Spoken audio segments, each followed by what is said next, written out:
Que Nicolas Sarkozy va-t-il s'exprimer? Dès le petit matin, toutes les chaînes d'information continue ont précisé le chemin de Nicolas Sarkozy vers la prison.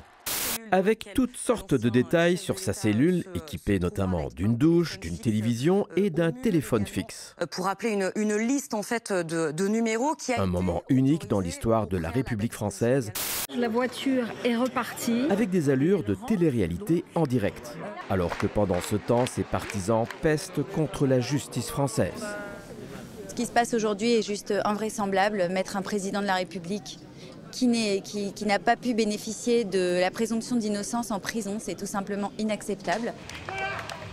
Condamné à une peine d'emprisonnement de 5 ans pour association de malfaiteurs dans l'affaire des soupçons de financement libyen de sa campagne présidentielle de 2007, Nicolas Sarkozy a publié son message sur le réseau social X. Ce n'est pas un ancien président de la République que l'on enferme ce matin, c'est un innocent, écrit-il. J'éprouve une peine profonde pour la France qui se trouve humiliée. La vérité triomphera. Un message relayé par ses avocats qui ont bien vite déposé une demande de remise en liberté. Rien ne justifie la première heure de détention.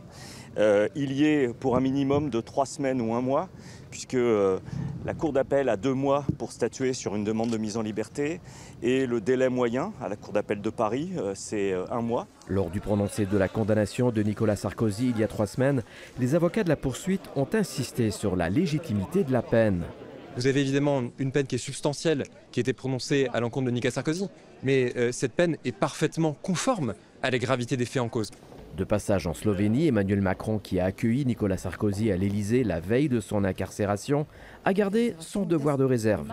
Mais il souligne à demi-mot l'exécution provisoire de la décision du tribunal qui entraîne une détention sans recours possible et sans attendre le procès en appel. Je pense que c'est un débat légitime dans une démocratie, mais c'est un débat qui doit être mené dans le calme et indépendamment des cas spécifiques.